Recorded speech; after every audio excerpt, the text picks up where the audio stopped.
আজকে আমি একটু পৌরসভায় গিয়েছিলাম এই অন্নপূর্ণা ভান্ডার সম্পর্কে খোঁজ করতে, যে যাই একটু দেখে আসি কি ব্যাপার। সফট কপি ছিল আমার কাছে, হার্ড কপি তো নেই। আর শুনলাম পৌরসভা থেকে দিচ্ছে। তো যখন দিচ্ছে তো আমি কেন নিজের পয়সা খরচ করে প্রিন্ট আউট করতে যাব, যাই নিয়েই আসি আর জেনেও আসি ব্যাপারটা। সেখানে গিয়ে আমি পুরোই অবাক। আমি গিয়েছি মোটামুটি 12টা, সাড়ে 12টা, 1টা নাগাদ। সেখানে গিয়ে দেখি এত লোকজন, কত জমা পড়ে গেছে। আমি জিজ্ঞেস করলাম যে এত তাড়াতাড়ি সকাল সকাল এত ফর্ম জমা পড়ে গেল? তো কেউ একজন বলছে না, কালকেই জমা নেওয়া হয়েছে। ভাবুন, গতকাল ছিল 31 তারিখ এবং রবিবার, তখনই এতগুলো ফর্ম জমা পড়ে গেছে। রবিবার দিনও জমা নেওয়া হয়েছে। এবং আরও যেটা ইন্টারেস্টিং ব্যাপার দেখলাম, যারা ওখানে বসেছেন জমা করতে, তারা প্রত্যেকে এনকারেজ করে দিচ্ছে কার কি আছে না আছে, কি লাগবে, কোনটা দিতে হবে, কি ব্যাপারে, এই সমস্ত কিছু তারা দেখে শুনে নিচ্ছে। ওখানেই ফিল আপ মানে দেখে নিচ্ছেন, ওখানে তারা টিক, কেউ না দিলে টিক দিয়ে দিচ্ছে, বা কোনোটা কোনো কিছু হলে কি কি ডকুমেন্টস এটা ওটা। এবং আশেপাশের লোকজনও আছে। আর আপনারা জানেন এগুলো পয়সার খাতিরেও, 10-20 টাকা 50 টাকার খাতিরেও অনেক লিখে দেয়, কমপ্লিট করে দেয়, এটাও হয়। তো আর ভয় পাওয়ার কিছু নেই। যারা মোটামুটি একটু লেখাপড়া জানে, যারা মোটামুটি একটু বাংলা পড়তে পারে, তারাই এটা ফিল আপ করতে পারবে। হ্যাঁ, একটু সময় নিয়ে বসবেন। এক ঘন্টা 2 ঘন্টা সময় নিয়ে বসবেন। আর ডকুমেন্টসগুলো আপনার নিজের ডকুমেন্টস, যে অ্যাপ্লাই করবে তার ডকুমেন্টস, এবং আপনার হেড অফ দ্য যে ফ্যামিলি রয়েছে তার ডকুমেন্টসটা বেশি প্রয়োজন। আর বাকি যে সদস্য রয়েছে তাদের অত কিছু লাগে না, তাদের টুকটাক। এইবার সবার প্রথমে আপনি যেই যে জিনিসটা আমি যেটা বলতে চাচ্ছি, আর হ্যাঁ, আমার ভিডিওটা একটু বড় হবে, তো আপনারা যদি মনে করেন যে আপনাদের হেল্প হবে আমার ভিডিওটি দেখলে, তো অবশ্যই ফুল ভিডিওটি দেখে নেবেন। এখানে 3 মিনিটের ভিডিও শো করবে, তারপরে আপনারা আমার প্রোফাইল থেকে দেখে নিতে পারেন। তো সেখানে দেখুন যে ফর্মটা, মানে আমার কাছে সফট কপি ছিল, হার্ড কপি ছিল না। তো আমি হার্ড কপিটা নিয়ে এলাম। তো এখানে আমি দেখলাম, এই ফর্মটা আমি দেখলাম যে কী আছে, ভয় পাওয়ার কী কারণ আছে, কেন এটা 12 পাতা হয়েছে। আমি দেখেছি এর আগে মানে সফট কপি, সেটা নিয়ে আপনাদেরকে বলেছি। তারপরেও বলছি, দেখুন এখানে প্রত্যেক জায়গায় আপনারা দেখবেন সবার প্রথমে কী আছে, বেসিক জিনিস, হেড অফ দ্য ফ্যামিলি, আপনার গার্জিয়ানকে, তার নাম কী, বাস গেল, তার পুরো নাম লিখুন। আপনারা প্রত্যেকে এটা বাংলাতে ফর্মটা আছে, আপনারা চাইলে ইংরেজিতে বড় হাতে লিখতে পারেন। ইংরেজিতে বড় হাতে লেখাই বেটার, সব কিছু ডকুমেন্টসে যেহেতু ইংরেজিতে বেশিরভাগ থাকে, সুবিধে হবে। তো বড় হাতে লিখে নেবেন, বাস। তারপর তার জন্ম, তার লিঙ্গ, তার আধার নাম্বার, তারপর ডিজিটাল রেশন কার্ড যদি থাকে, তার আইডি, সেটা কার্ডের মধ্যেই লেখা থাকবে। পরিবারে কতজন সদস্য আছে, ঠিকানা, যোগাযোগ নম্বর, এটা তো বেসিক জিনিস। যে কোনো ফর্ম ফিল আপে আপনি যান না কেন, এটা তো লাগবেই। এটা হচ্ছে হেড অফ দ্য ফ্যামিলি, যে তার সম্পর্কে বলা হয়েছে সবার প্রথমে। তো সেটা লিখতে হবে। আপনার ভুল করে যে অ্যাপ্লাই করবেন তারটা লিখবেন না, হেড অফ দ্য ফ্যামিলি। এখানে লেখাই আছে পরিবারের প্রধান। সেটা আপনার বাবা হতে পারে, আপনি যদি অবিবাহিতা হয়ে থাকেন, এবং আপনি যদি ম্যারিড হয়ে থাকেন তবে সেটা আপনার স্বামী হবে। তো তারপরে যেই রয়েছে, যে দেখুন ফর্মটা বড় হওয়ার পিছনে কিন্তু আরও কারণ রয়েছে। সেটা হচ্ছে যে এই ফর্মের মধ্যে যে সদস্য সংখ্যা দেওয়া হয়েছে, প্রত্যেক জায়গায় বাড়ির 4 জন 5 জন করে সদস্যের জায়গা দেওয়া হয়েছে। এবার প্রত্যেকে তো 5 জন সদস্য নেই, তাই না? তো এটা সবাইকে ফিল আপ করতে হবে না, যার যতজন সদস্য আছে সেটা ফিল আপ করলেই হবে। তো এখানে এই কারণেও ফর্মটা কিন্তু বড় হয়ে গেছে। প্রত্যেক জায়গায় আপনারা দেখবেন 5 জন, আর বেশিরভাগ জায়গায় টিক দেওয়া। হ্যাঁ, তারপরে আমি বলছি প্রথম পাতারে, যেটা প্রথমে বললাম হেড অফ দ্য ফ্যামিলি সম্পর্কে। তারপরে যেটা রয়েছে এখানে, নাম, জন্ম তারিখ, লিঙ্গ, এই সমস্ত কিছু দেওয়া হয়ে গেল। পরিবার সকল সদস্যের সম্পর্কে লিখতে হবে। সেখানে দেখুন সবার প্রথমে দেওয়া আছে হেড অফ দ্য ফ্যামিলি, তার নাম এখানে সবার প্রথমে লিখতে হবে। হেড অফ দ্য ফ্যামিলি আমি দেখিয়ে দিচ্ছি, এই হেড অফ দ্য ফ্যামিলি যে লেখা রয়েছে এখানে তার লিখতে হবে। তো এখানে উল্টো দেখা যাচ্ছে ক্যামেরাতে, আপনারা একটু ফর্মটা হাতে নিলেই বুঝতে পারবেন। তারপরে লেখা আছে সদস্য নাম্বার 1। এই সদস্য নাম্বার 1টা কিন্তু আপনি, হেড অফ দ্য ফ্যামিলি যেটা লেখা আছে সেটা কিন্তু আপনার ফ্যামিলির প্রধান হবে। এই সদস্য নাম্বার 1টা হচ্ছেন আপনি, এবং আপনি হ্যাঁতে টিক করবেন যে হ্যাঁ, আমি এই যোজনার জন্য অ্যাপ্লাই করছি। আর তারপর সদস্য নাম্বার 2 থেকে আপনার বাড়ির অন্য সদস্যরা। এবার দেখুন ফর্মের শেষে কিন্তু লিখে দেওয়া আছে যে সদস্য বলতে কী বোঝাচ্ছে। সদস্য বলতে বোঝাচ্ছে যে এক পরিবার বলতে যারা এক রান্নাঘর থেকে খাবার খায়। অনেক সময় কী হয় যে বাড়িতে 2-3 ভাই আছে, এবার ধরুন বাবা মা ছোটো ভাইয়ের সাথে খায়, বড় ভাইয়ের সাথে খায় না। বড় ভাই শুধুমাত্র স্বামী স্ত্রী, আর তাদের হয়তো 1 জন বা 2 জন সন্তান আছে। তো তারাই কিন্তু ফ্যামিলি, সেখানে কিন্তু বাবা মাকে ইনক্লুড করা যাবে না। যে ছোটো ভাই যার কাছে সে থাকে, যার কাছে সে খায়, সে বাবা মাকে ইনক্লুড করবে। আর যদি বাবা মা যদি একেবারেই আলাদা খায়, তাহলে বাবা মারটা আলাদা হবে, তারা আলাদা করবে। সে আপনার সদস্যের মধ্যে পড়ছে না। তো এটা নিয়েও ভয় পাওয়ার কোনো কারণ নেই। আর হয়ে গেল, প্রথম সদস্য কিন্তু আপনি। আপনি ভাববেন না যে আমি অ্যাপ্লাই করছি তো হেড অফ দ্য ফ্যামিলির জায়গায় আমি আমার নাম লিখব না। সেটা আপনার যে হেড অফ দ্য ফ্যামিলি তার নামই থাকবে, আর সদস্যর জায়গায় আপনার নাম হবে। আর তারপর 2 নম্বর থেকে বাকি অন্য সদস্য, আপনার সন্তান যে আছে তার সম্পর্কে হবে। তারপর হচ্ছে পরিবারের সকলের ব্যাংক অ্যাকাউন্ট। এবার সকলের যারা আছে দেবেন। সবার প্রথমে হেড অফ দ্য ফ্যামিলির ব্যাঙ্ক অ্যাকাউন্ট চেয়েছে, সেটা দিলেন। তারপর ব্যাঙ্ক অ্যাকাউন্ট ডিটেলসে কি বেসিক জিনিস, ব্যাংকের নাম, ব্যাংকের অ্যাকাউন্ট নাম্বার আর আইএফসি কোড, বাস। এটা ব্যাংকের বইয়ের মধ্যে বড় বড় করে লেখা থাকে, আর কোনো ব্যাপার নেই।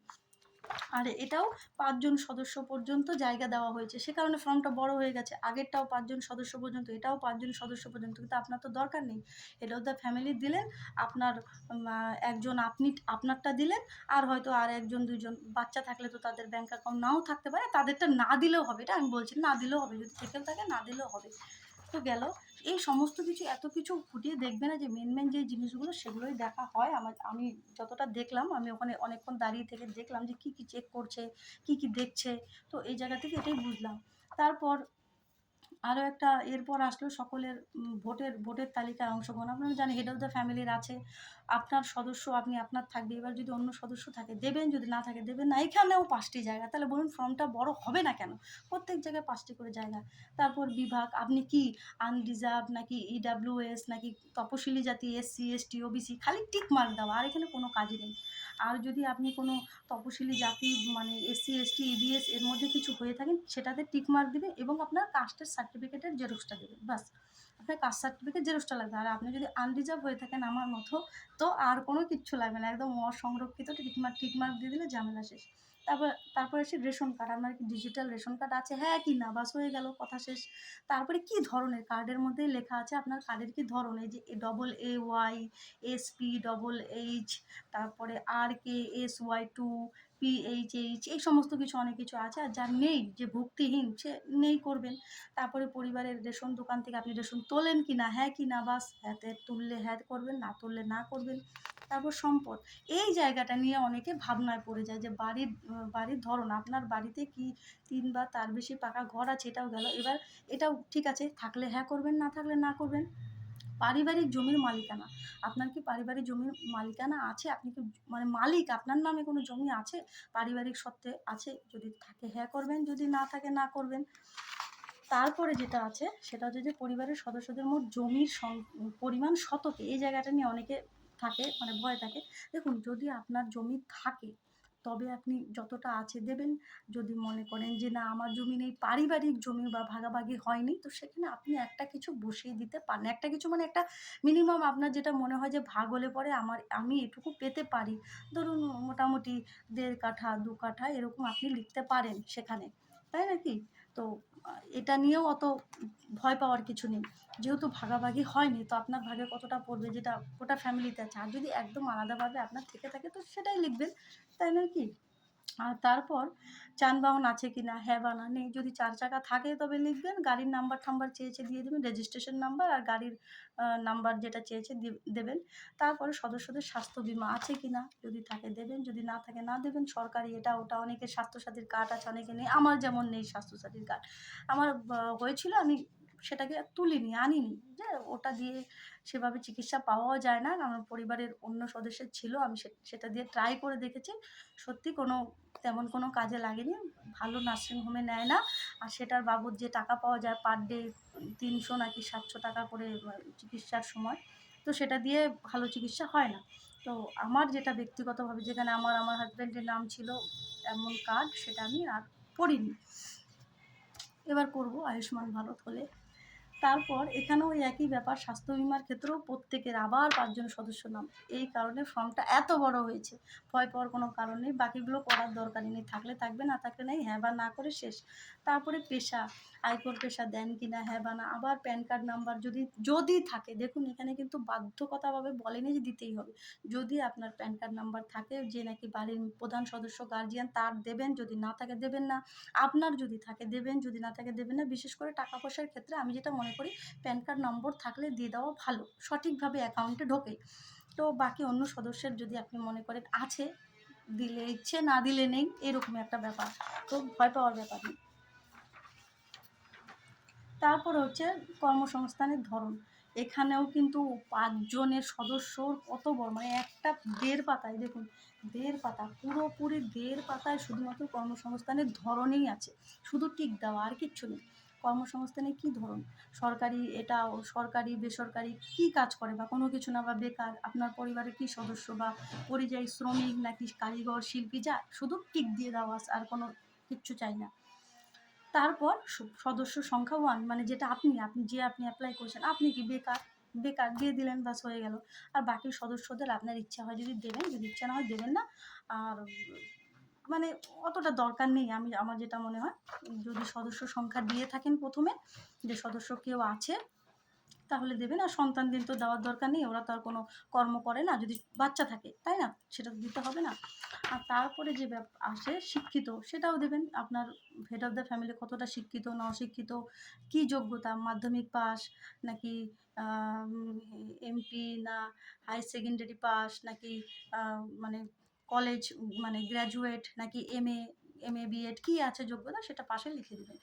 আপনার ক্ষেত্রেও তাই, বাকিদের ক্ষেত্রেও তাই। আর এখানেও আর তেমন কিছু নেই। তারপরে পরের পাতার সদস্যর মানে কেউ আছে কি না সাংবিধানিক পদে, হ্যাঁ বা না। সরকারি পেনশনভোগী কেউ আছে কি না, সরকারি কেউ পেনশন পায় কি না, তো সেটাও যদি হয় হ্যাঁ দেবেন, যদি না থাকে না দেবেন। বললাম না, বেশিরভাগের আগেই আমি আমার ভিডিওতে বলেছি, হ্যাঁ বা নার বাইরে কিচ্ছু নেই, আর কিচ্ছু নেই। তারপরে দেখুন, আছে কোনো সদস্য কি জিএসটির অধীনে নিবন্ধিত আছেন? যদি থাকে হ্যাঁ করবেন, যদি না থাকে না করবেন। আর এবার আসছি পরিবারের মোট বার্ষিক আয় টাকায়, অঙ্কে।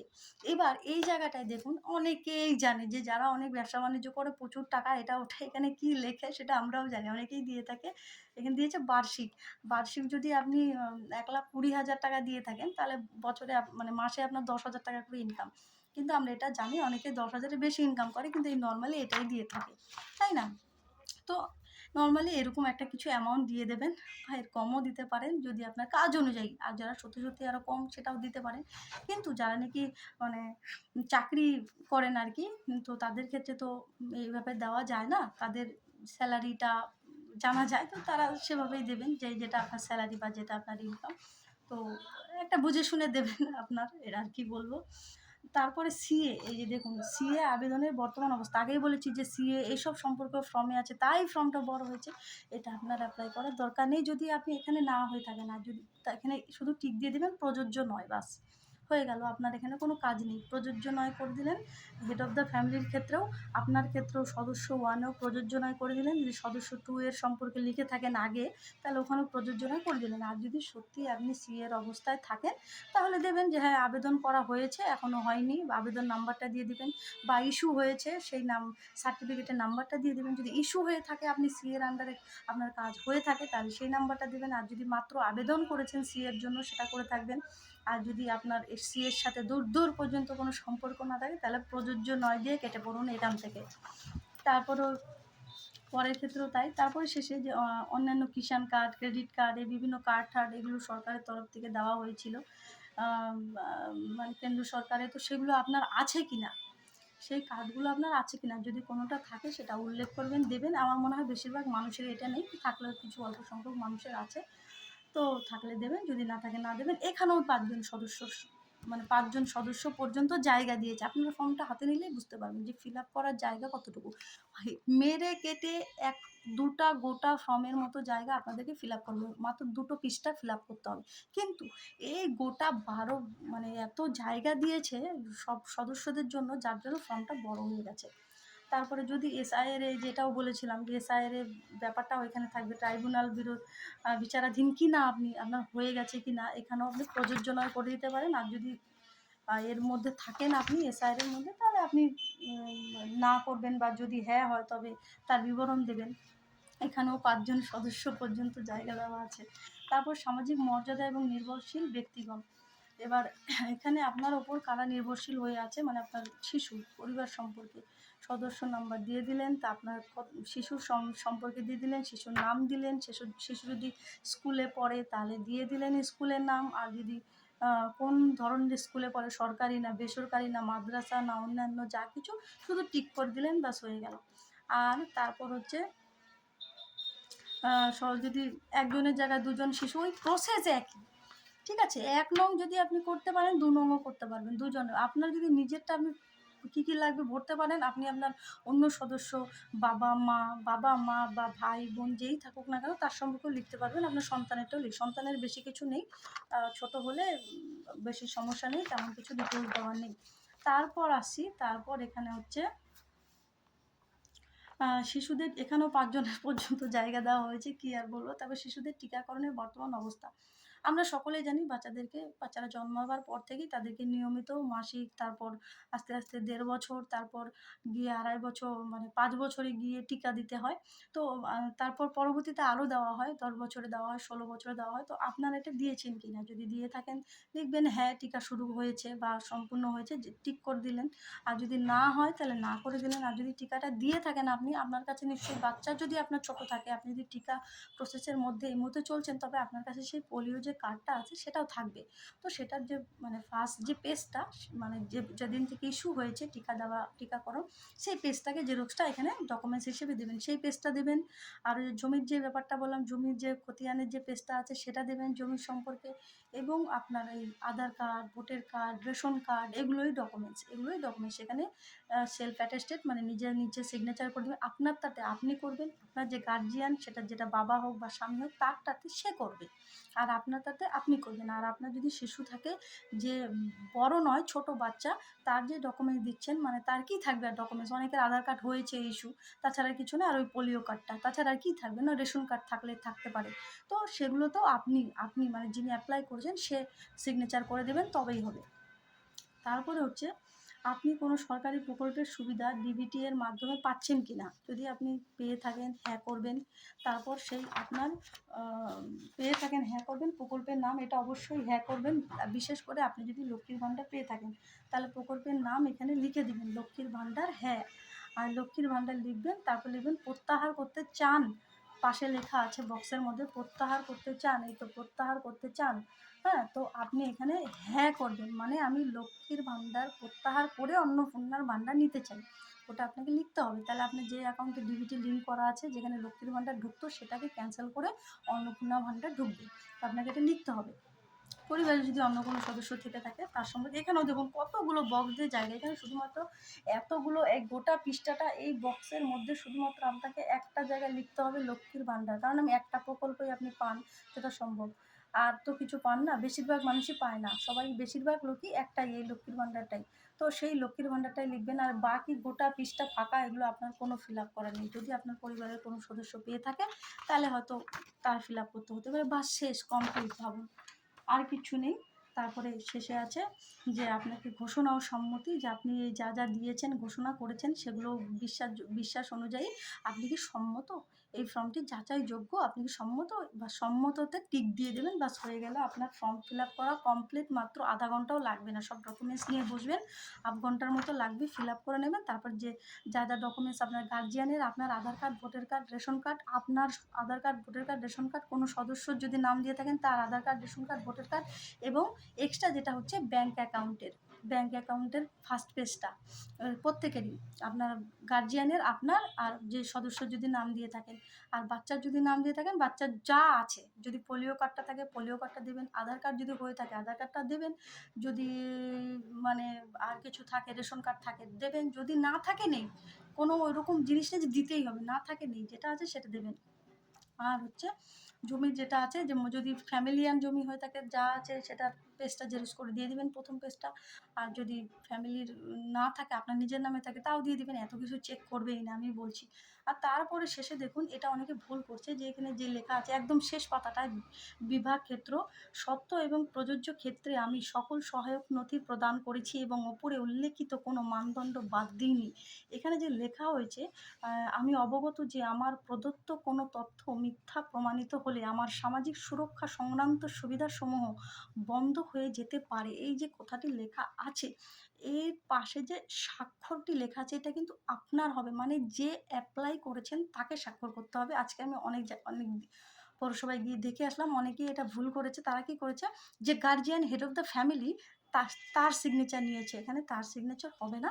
এটা আমি যেহেতু ডকুমেন্টস দিচ্ছি, মানে আমি আমার জন্য অ্যাপ্লাই করছি, আমার জন্য অ্যাপ্লাই করতে গিয়ে আমি আমার গার্জিয়ানের ডিটেলস দিচ্ছি, অ্যাপ্লাইটা তো আমার জন্য হচ্ছে, তো এখানে স্বাক্ষরটা আমারই হবে। আর তারপরে যেটা রয়েছে সেটা তো সরকার, মানে একদম শেষ পাতার নিচে যেটা রয়েছে, এটা তো সরকারি, মানে ওরা ফিল আপ করবে, যারা জমা নেবে সরকারের তরফ থেকে ফিল আপ করবে। আর কিচ্ছু নয়, না কোনো ছবি লাগবে, না কোনো কিছু লাগবে, কিচ্ছু না। আর সাথে যে ডকুমেন্টসগুলো যেগুলো আর কি, মানে জমা করতে হবে আর কি, যেটা বলছিলাম সেগুলো হচ্ছে আপনারা মনে রাখবেন যে Aadhaar card, voter card, ration card, ব্যাংকের অ্যাকাউন্ট, আপনার হেড অফ দ্য ডিপার্টমেন্ট যে গার্জিয়ান, যে বাবা হোক বা স্বামী হোক তার, আপনার নিজের যে অ্যাপ্লাই করছেন তার, এবং যদি অন্য কোনো সদস্যের নাম দিয়ে থাকেন বাবা মা ভাই বোন যে আছে তার, এগুলো নিয়ে বসবেন, কোনো ঝামেলা হবে না। আর যদি সন্তান থেকে থাকে ছোট, তার যা আছে, তার যদি আধার কার্ড থাকে আধার কার্ড, তার যদি রেশন কার্ড থাকে রেশন কার্ড, এবং তার যদি কি বলবো পোলিও কার্ডটা যদি থাকে, সে যদি টিকাকরণের মধ্যে থাকে, যদি না দেন তাহলে তা দিতে হবে না, নাতে যদি টিক করে থাকেন যে না, কিন্তু যদি হাতে টিক করে থাকেন তবে পোলিও কার্ডটা, বাস এইটুকু, আর কিচ্ছু নেই। এই ফর্মটা দেখে ভয় পাবেন না। আপনারা যারা এখনও ভয় পেয়ে আছেন 12 পাতার ফর্ম কী করে ফিল আপ করবো বা গুজবে কান দিয়ে বসে আছেন, আপনারা বিভিন্ন জায়গায় গিয়ে দেখুন, বেরিয়ে দেখুন। এখন পর্যন্ত মাত্র 1.5 দিনে, মানে আজকের দিনটা আমি যখন ভিডিও করছি আজকের দিনটা পুরোপুরি কমপ্লিটও হয়নি, 1.5 দিনের মধ্যে, মানে 31 তারিখ থেকে, রবিবার থেকে জমানো শুরু হয়ে গেছে, 1.5 দিনের মধ্যে হাজার হাজার জমা পড়ে গেছে।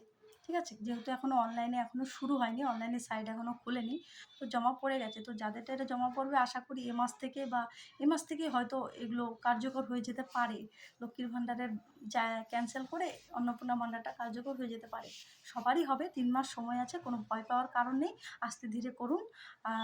এই মাসে যদি নাও হয়, এই মাসে লক্ষ্মীর ভাণ্ডার পাবেন, পরের মাসে হবে আপনার অন্নপূর্ণা ভাণ্ডার, কিন্তু হবে, ভরসা রাখুন, সব হবে, আর ভয় পাবেন না। বাস, যাই হোক, ভালো থাকুন এবং ফর্মটা ফিল আপ করুন, জমা করুন।